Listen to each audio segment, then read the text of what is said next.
नहीं, अग्निवीर भी फैक्टर था। दूसरा मैंने बताया कि देखो, विकास के काम जो चौधरी भूपेंद्र सिंह हुड्डा और भाई दीपेंद्र ने किए 10 साल, 9.5 साल के अंदर, 10 साल में इन्हें बता दो एक रोड़ा भी कहीं लगाया हो तो, सिवाय जुमले के।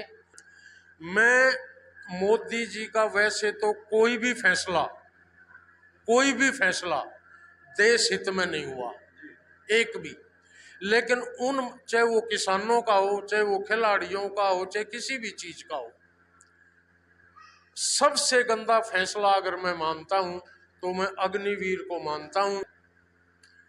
आपको हर गांव में 150 एक्स सर्विसमैन मिल जाएंगे, फौजी मिल जाएंगे। आप किसी से भी पूछ लो, एक आदमी, चाहे वो मोदी भगत हो, वो भी ये कहेगा कि ये स्कीम बिल्कुल गलत है। और मैं तो ये कहता हूं, हाई कमांड अगर चौधरी भूपेंद्र सिंह हुड्डा को फ्री हैंड कर दे ना, बिल्कुल फ्री हैंड कर दे, तो 90 में से 87 वाला इलेक्शन हो जाएगा कि 85 सीट अकेले चौधरी भूपेंद्र सिंह हुड्डा लेकर आ जाएंगे। देखिए, मैं तो आपके युवाओं को एक ही संदेश देना चाहता हूं। चौधरी छोटू राम जी ने कही थी, अगर मेरी 2 बात ले मान, एक तो बोलना सीख ले और एक अपने ने पहचान ले। मैं युवाओं को एक ही चीज कहना चाहता हूं कि आपका भविष्य चौधरी भूपेंद्र सिंह हुड्डा और भाई दीपेंद्र हुड्डा के हाथों में है। मेरा गांव मेरी पहचान कार्यक्रम के तहत गांव गांव का दौरा कर रहे हैं। इसी कड़ी में आज हम पहुंचे हैं धांधलान गांव में। जो शख्स हमारे सामने बैठे हैं वो किसी परिचय के मोहताज नहीं है। हम आपको बता दें, पहले इन्होंने देश सेवा की, अब समाज सेवा की ठानी है। सार्वजनिक कामों में, भंडारा हो, सुख दुख में लोगों के बीच में रहते हैं। अमरजीत अहलावत जी हैं, हम इनसे जानने की कोशिश करेंगे कितने साल देश सेवा की और समाज सेवा की जो ठानी है, कितने समय से समाज सेवा में जुटे हुए हैं। नमस्कार जी अहलावत साहब। नमस्कार जी। सबसे पहले आपका हमारे चैनल पर स्वागत है। मैं भी आपके चैनल के जितने भी दर्शक हैं उनको आपके माध्यम से उनको नमस्कार करता हूं, सादर नमन करता हूं, सादर प्रणाम करता हूं। अहलावत साहब, जैसे बात करते हैं, अभी पहले आपने देश की सेवा की, कितने वर्ष देश की सेवा की? मैं 7 अगस्त 1976 को मैंने आर्मी ज्वाइन की थी और आर्मड कोर के अंदर, जो कि इंडियन आर्मी की सबसे तगड़ी फोर्स है, जिसमें टैंक होते हैं, जो अग्रणी लड़ाई फौज जो लड़ती है, उस आर्मड कोर की बड़ी ऐतिहासिक रेजिमेंट स्कीनर्स हॉर्स के अंदर भर्ती हुआ था। और 31 अगस्त 1995 को मैं 19 साल और 25 दिन की नौकरी करके मैं रिटायर हुआ हूँ। साहब, जैसे बात करें आपने देश सेवा 19 साल और 25 दिन बताई आपने, तो ये समाज सेवा की, मतलब समाज से कब से जुटे हुए हो आप? मेरा सामाजिक कार्यों में रुझान तो मेरा बचपन से था, क्योंकि जैसे मैं अपने पिताजी को, अपने दादाजी को, मेरे दादाजी इलाके के बहुत माने हुए आदमी थे, हर किसी से उनका मेल मिलाप, सामाजिक कार्यों में आगे रहते थे। उनकी प्रेरणा से मेरा रुझान बचपन से ही समाज सेवा में रहा है।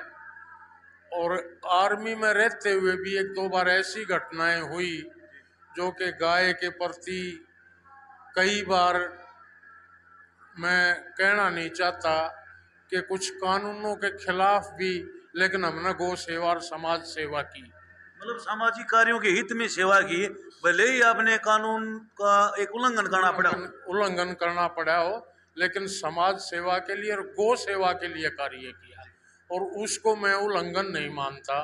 मेरी आत्मा ने स्वीकार किया, मैंने वो काम किया। जो लोगों के हित का कार्य होता है, जो लोगों को अच्छा लगता है, यदि हम वो कार्य करते हैं तो उसको कानून का उल्लंघन नहीं कर सकते सर। इसके लिए तो मैं आपका भी धन्यवाद करता हूं कि आपके भी विचार मेरे से मिलते हैं। दूसरी चीज, आने के बाद मेरा शुरू से ही राजनीति में भी विशेष रुझान रहा, और आर्मी से आते ही मैं चौधरी भूपेंद्र सिंह हुड्डा के साथ जुड़ गया, और 1995 से आज तक मैं लोगों की तरह कभी इस पार्टी में, कभी उस पार्टी में, कभी फिर घर वापसी, मेरा ऐसा कोई वो नहीं है। मतलब दल बदलू वाली आपकी नीति नहीं रही कोई सर? मेरी नीति नहीं है। मैं चौधरी भूपेंद्र सिंह हुड्डा को अपना आदर्श मानता हूं और उनके पद चिन्हों पर चलते हुए। और मैं तो आपको एक चीज और कहूंगा सर थोड़ा बीच में, जिस सबसे पहले आप जैसे कांग्रेस पार्टी से जुड़े हुए हो, तो लोकसभा चुनाव में जो दीपेंद्र हुड्डा की जो जीत हुई है उसके लिए शुभकामनाएं। आपका बहुत बहुत धन्यवाद। और इस शुभ कामना के लिए तो मैं आपको एक बात कहना चाहूंगा कि इस शुभ कामना की असली हकदार रोहतक लोकसभा क्षेत्र की जनता है, क्योंकि ये चुनाव आम जनता वर्सेस बीजेपी था और इसमें कई चीजें और थी। एक तो जिस तरीके से इन्होंने 2019 के इलेक्शन में भाई दीपेंद्र सिंह हुड्डा को जबरदस्ती हराया। और मैं ये वैसे नहीं कहता, मैं कोई भी बात भाई साहब आपके माध्यम से कहना चाहता हूं, मैं हर बात को तथ्यों के साथ पेश करता हूं। देश के अंदर कानून है कि पोस्टल बैलेट पेपर सबसे पहले गिने जाएंगे, लेकिन 2019 के चुनाव में बैलेट पेपर नहीं गिने गए। और जब बैलेट पेपर का नंबर आया, काउंटिंग खत्म होगी ईवीएम की, उसके बाद बैलेट पेपर की गिनती हुई और भाई दीपेंद्र सिंह हुड्डा के जो मत थे वो कैंसिल कर दिए गए और अरविंद शर्मा के गिन लिए गए। भाई दीपेंद्र के सारे कैंसिल करके उनको 7-7.5 हजार से जबरदस्ती हरा दिया गया। वो अपने रोहतक लोकसभा में बाद में हुई थी या मतलब पूरे ऑल ओवर हरियाणा की इंडिया की बात करें? सिर्फ और सिर्फ रोहतक लोकसभा क्षेत्र, बिल्कुल कानून है ये। आप पढ़ के देख लो, आप गूगल पे सर्च करके देख लो। अब की बार भी तो पहले काउंटिंग हुई है। दूसरा, दीपेंद्र हुड्डा की हार का मलाल था लोगों के अंदर। दूसरा कारण कि इस बीजेपी सरकार से पूरी जनता में तराही तराही मची हुई थी। कोई वर्ग इससे खुश नहीं था, चाहे वो गरीब हो, चाहे किसान हो, चाहे मजदूर हो, चाहे खिलाड़ी हो, चाहे कर्मचारी हो। कोई एक ऐसा वर्ग जो कि इससे खुश हो कोई नहीं था। वो भी लोगों ने अपना गुस्सा जाहिर किया और इसीलिए मैं आपको कह रहा हूं कि ये चुनाव जनता वर्सेस बीजेपी था और लोगों ने बढ़ चढ़ के चुनाव में हिस्सा लिया। भाई दीपेंद्र को 3,45,238 वोटों से जिता दिया। बहुत बड़ी जीत थी सर, क्योंकि जो हमारे देश के जो प्रधानमंत्री नरेंद्र सिंह मोदी वो 1.5 लाख से जीते हैं और ये लगभग 3.5 लाख से, बहुत बड़ी जीत है ये। देखिए, जहां तक मोदी जी का सवाल है, पहली चीज तो ये है, आप लोग तो पढ़े लिखे हो, अखबारों में भी आपने पढ़ा, टीवी पर भी देखा कि लगभग कितनी 2 करोड़ के आसपास जो इलेक्शन कमीशन ने एक हफ्ते के बाद जो वोटें बढ़ी हुई बताई, वो आज तक समझ में नहीं आई कि वो कैसे बढ़ गई। क्योंकि आजकल तो सिस्टम ये है कि बटन दबाया और वोट आ गई, इतनी पोल होगी। मैं आपको एक चीज और बताऊं, पोलिंग के बाद हर पोलिंग बूथ पर फॉर्म 17C दिया जाता है और उसमें एक्यूरेट काउंटिंग होती है। तो इसमें गड़बड़ होने का तो, कम या ज्यादा होने का तो सवाल ही पैदा नहीं होता। वो कहाँ से होगी? तो हम तो, मैं ये नहीं कहता कि मैं ये ठीक बोल रहा हूँ, लेकिन हमें अंदेशा ये है कि वहाँ वाराणसी में भी जो है ना, इस प्रकार की वोटें बढ़ी होंगी पोलिंग के बाद, और जिससे कि मोदी जी 1.5 लाख से जीत गए। और इसके अलावा एक चीज और बता दूं मैं आपको, अगर प्रियंका गांधी जी अगर वाराणसी से चुनाव लड़ रही होती तो कोई ताकत नरेंद्र मोदी को जिता नहीं सकती थी। मतलब आपका कहना है, मतलब यदि प्रियंका गांधी वहां से लड़ती तो नरेंद्र मोदी जी 100% हारते। 100% नरेंद्र मोदी हारता। अब ये आप आज भी आपने अखबारों में पढ़ा होगा, केस चल रहा है कि इंडिया अलायंस का महाराष्ट्र में पहले तो जीता हुआ दिखा दिया, रिकाउंटिंग में 48 वोट से हरा दिया। ये क्या है? नहीं तो ईवीएम की काउंटिंग में तो गड़बड़ी का तो मतलब ही नहीं। ठीक बात है। और इसके अलावा देखो साहब, थोड़ा एक बीच में आपको रोकेंगे।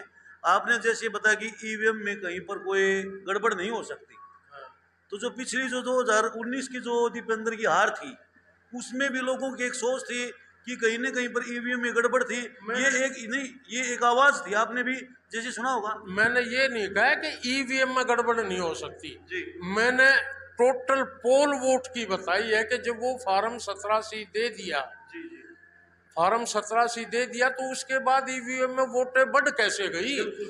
मेरा तो सवाल ये है, मैं ये नहीं कहता कि ईवीएम में गड़बड़ नहीं हो सकती, ईवीएम में तो खूब गड़बड़ हो सकती है और की है इन्होंने। उसी बेस पर 70 सीटें जो है बीजेपी जीतते बैठी है। नहीं तो जो आप जैसे गोदी मीडिया नहीं बताता था, आप जैसे जो यूट्यूबर जो थे, जो चैनल वाले थे, इन्होंने किसी ने भी 180 से ऊपर सीट नहीं बताई बीजेपी की और 70 सीट ही वो जीत गए, 170 ही रहनी थी इनकी। और इसके अलावा मैं तो ना स्पेशली देखिए, मैं बेरी हल्के में ही रहता हूँ, हर इलेक्शन में बेरी के अंदर कार्य करता हूँ। मैं तो बेरी हल्के की जनता को तहे दिल से उनका शुक्रिया अदा करता हूँ। और इसमें जो मेन कारण था, भाई दीपेंद्र हुड्डा के चाचा जी चौधरी कुलबीर सिंह और उनकी टीम जिसमें हम भी शामिल थे, 28 फरवरी से डोर टू डोर करना शुरू कर दिया था। मार्च पूरा गया, अप्रैल पूरा गया, मई पूरा गया। तो आपने मतलब प्रत्येक गांव में मतलब डोर टू डोर किया है। बेरी हल्के में कोई एक घर ये नहीं कह सकता कि हमारे दरवाजे पर कांग्रेस की टीम वोट मांगने नहीं आई। तो आप जैसे बुजुर्ग हो, इतनी उम्र होते हुए भी आपने भी डोर टू डोर किया है? नहीं, मैंने भी बहुत गांव में डोर टू डोर किया और 10 दिन मैंने डॉक्टर रघुवीर सिंह कात्यायन के साथ जो पब्लिक मीटिंग की बीच में, और लास्ट टाइम पर मैं ऑफिस इंचार्ज रहा, लेकिन मैंने भी डोर टू डोर खूब किया। एक डेढ़ महीने लगभग मैंने भी डोर टू डोर किया। 10 दिन डॉक्टर साहब के साथ लगाए, तो उसमें डोर टू डोर नहीं था, वो पब्लिक मीटिंग होती थी। तो मैं तो इसमें डॉक्टर रघुवीर सिंह कात्यायन का, चौधरी कुलबीर सिंह हुड्डा का और जितने भी कार्यकर्ता थे सब ने दिल लगा करके और दिल से और खूब मेहनत की। और उसका रिजल्ट ये हुआ कि जब बेरी के वीडियो निकलने लगे, वीडियो वायरल होने लगे, तो बाकी दूसरे हलकों में भी हलचल हुई कि बेरी में ये क्या हो रहा है, बेरी में ये क्या हो रहा है। उसका बेरी का असर बादरगुड में, झज्जर में, कलानौर में, बाकी हलकों में भी गया और वहां भी लोग सक्रिय हुए। तो मैं तो, और दूसरा आपको तथ्य बताता हूं, हरियाणा में 90 विधानसभा है। 90 विधानसभा में 3 विधानसभा छोड़ दो आप मेवात की, एक मेवात की विधानसभा पर लगभग 15,000 वोट मिले बीजेपी को, दूसरी पर मिले 20,000 कुछ, तीसरी पर 30,500। उसके बाद उन 3 मेवात जिले को अगर छोड़ दिया जाए तो 87 सीटों पर सबसे कम वोट बीजेपी को बेरी के अंदर मिली है, 31,111 वोट। मतलब एक तरफा कह सकते हैं। एक तरफा। और मार्जिन में भी मैं आपको बताऊं, जैसे 3 सीट वो और गढ़ी सांपला कलोई, इन 4 सीटों के बाद सबसे ज्यादा लीड कांग्रेस कैंडिडेट को अगर कहीं मिली है तो वो 5वें नंबर पर हमारा बेरी हलका है। इसलिए मैं बेरी हलके के हर कार्यकर्ता, हर नेता, हर आदमी, हर वोटर का जो है ना तहे दिल से आभार व्यक्त करता हूँ। सर एक जैसे बात करें, कहीं ना कहीं पर जो इतनी बड़ी जीत हुई है, आप आर्मी से जुड़े हुए, आर्मी में आपने 19 साल नौकरी की है, एक अग्निवीर का भी कोई मतलब इस तरह का कोई है? देखिए मैं एक चीज बताता हूँ, मैंने आपको जो कारण बताए ना कि भी एक तो दीपेंद्र की हार का कारण, उसका मलाल लोगों को, दूसरा जनता में हर जनता गरीब थी, और मैं तो ये समझता हूँ युवा के अंदर सबसे ज्यादा रोष अग्निवीर के अंदर था। मैं 19 साल आर्मी में नौकरी की, 19 साल में 8-9 साल में आर्मी में इंस्ट्रक्टर रहा हूँ। हमारी आर्मड कोर के अंदर लगभग लगभग 2.5 साल की ट्रेनिंग होती है, 2.5 साल की ट्रेनिंग। मेरे एक रिलेटिव हैं पनडुब्बियों में, नेवी में, वो मेरे को कहने लगे, मेरी भांजी भी आई हुई है, उनको कहने लगा मामा जी मैं तो रिटायर ले रहा हूँ। क्यों भाई? बोला 4 साल की तुम्हारी ट्रेनिंग हो है, इतना वो चला जाएगा, काम कौन करेगा? क्योंकि ये 4 साल की सेवा के बाद जैसे घर आ जाएंगे ना, तो उनको एक्स सर्विसमैन का कोटा में शामिल लेकिन होंगे। साहब बीच में रोकेंगे, अब तो 7 साल की भी बता रहे की बात चल रही है, और दूसरी बात जो है, जो पहले जो आपको सुविधा मिल रही थी वो सेम सुविधा भी मतलब देने की बात देखिए मैं बताऊं, जी। मोदी जी ने कृषि कानून वापस लिए ना, गलत थे। गलत है, अब ये योजना मोदी ने खुद स्वीकार कर ली ना कि गलत है, गलत, हाँ, संशोधित करी बात चल खुद रही है, बिल्कुल खुद स्वीकार की है ना। मैं आपको यही चीज बता रहा था, ये चाहे बेशक 7 साल कर दो, जी। ना तो एक सर्विसमैन का कोटा मिलेगा, ना जो मेडिकल फैसिलिटी खुद को, माँ बाप को, बीवी बच्चों को मिलती है, ना वो मिलेगी। परमात्मा न करे कोई शहीद हो गया, उसको शहीद का दर्जा नहीं मिलेगा। नहीं, अब तो ये बोल रहे हैं ना, अब तो ये बोल रहे हैं नहीं, नहीं, उसमें ये चीजें शामिल नहीं है।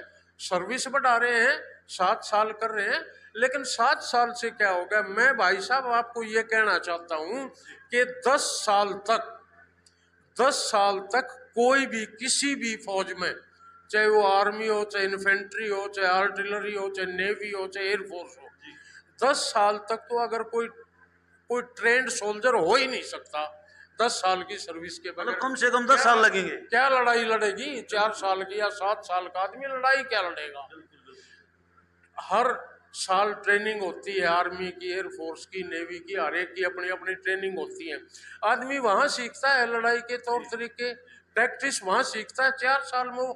ये तो अगर लड़ाई होगी, खुदा न खास्ता, परमात्मा न करे कि कहीं लड़ाई हो जाए, लेकिन अगर लड़ाई होगी, यह स्कीम चाली गई चाहिए, इसने बेशक 7 साल कर दियो, देश को गुलाम करा देगा।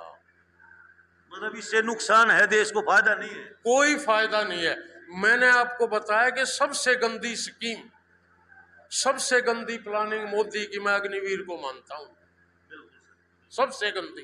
देखिए अपना जो इलाका है हरियाणा प्रदेश, आबादी तो हमारी 2% है पॉपुलेशन, लेकिन फौज में हमारी हिस्सेदारी 10% से ज्यादा है। आप हरियाणा में ले लो, 2014 में जब चौधरी भूपेंद्र सिंह हुड्डा की सरकार गई, 70,000 करोड़ रुपए कर्जा था देश अपने प्रदेश पर। डॉक्टर अकबर कादर ने असेंबली में सवाल उठाया कि भाई ये 4.25 लाख करोड़ कहाँ से हो गया, कौन सा विकास कर दिया? और कोई नया 4 लाइन निकाली हो, कोई यूनिवर्सिटी बनाई हो, कोई मेडिकल कॉलेज खोला हो, कोई नहर खोदी हो। देखिए, लेकिन ये तो विकास के अपने गुण गा रहे हैं। जैसे नौकरियों की बात करें, भाई बिन पर्ची बिन खर्ची नौकरी मिल रही है, ये तो अपने बहुत गुणगान कर रहे हैं। कितनी नौकरी दे दी? 2 लाख पद खाली पड़े हैं हरियाणा सरकार में। जैसे अब भी ये आकलन है कि 3 महीने के अंदर नौकरियां दी जाएंगी, अब भी इस तरह का मतलब आकलन अब तो पता नहीं है क्या क्या करेंगे, 3 महीने ये लाएंगे कहां से? मुझे तो ऐसा लगता है कि महीने के अंदर सरकार ही गिर जाएगी हरियाणा की, क्योंकि इसमें भगदड़ मचेगी, भगदड़ मचेगी बीजेपी में, और ये सारे इधर उधर भागेंगे सरकार को। सर जैसे आप भगदड़ की बात करे हो, एक किरण चौधरी की बात करें, बहुत पुरानी लीडर है, बहुत बड़ी नेता है अपने, और वो जैसे पार्टी छोड़ के बीजेपी में आई है, तो विधानसभा चुनाव में उसका भी कोई असर होगा? मैं तो टू बी वेरी फ्रेंकली, मैं आपको ये बताना चाहता हूं कि किरण चौधरी का बीजेपी में जाना कांग्रेस के लिए बहुत बड़ा फायदा होगा, बहुत बड़ा फायदा। वो हर बार हर इलेक्शन में अपनी सीट के अलावा भिवानी में लोहारू हुई, बाडड़ा हुई, दादरी हुई, वहां कैंडिडेट्स को हरवाने का काम करती है। अभी आप देख लो ना, राव दान सिंह ने खुल्लम खुल्ला कहा है, वो विधायक तो शाम से राव दान सिंह हार रहा है, तो उसने मदद की है, खिलाफत करी है? आप कल पूर्व मुख्यमंत्री मनोहर लाल खट्टर का बयान पढ़ लो है कि इसका शरीर वहां था, आत्मा बीजेपी में थी, उसका बयान था या नहीं था? तो इससे साफ जाहिर होता है। महेंद्रगढ़ में जो पाली में जो है नरेंद्र मोदी जी बयान देंगे कि मैंने बंसीलाल जी के साथ काम किया है, बहुत अच्छे थे, फलाना था। तो ये तो पहले ही पटकथा लिखी जा चुकी थी, हाँ, मतलब पहले से मतलब तय था। पहले से तय था कि ये कांग्रेस छोड़ के जाएगी। राव दान सिंह तो 40,000 वोटों से आ रहे हैं, 20,000 वोट इधर उधर हो जाती, वो भीतर घात के कारण नहीं हुई। ठीक बात है। अगर श्रुति चौधरी को टिकट दी जाती जी तो कम से कम 2 लाख से हारती। जो टिकट हरियाणा में मिली है 10 की 10, एक आदमी से भी आप पूछ लो, अब की बार जो टिकटें मिली है ना, इस अच्छी टिकटें हरियाणा में कभी भी नहीं मिली। बहुत बड़ी अच्छी तरह से वितरण हुआ आपकी बात। बिल्कुल टिकटों का इतना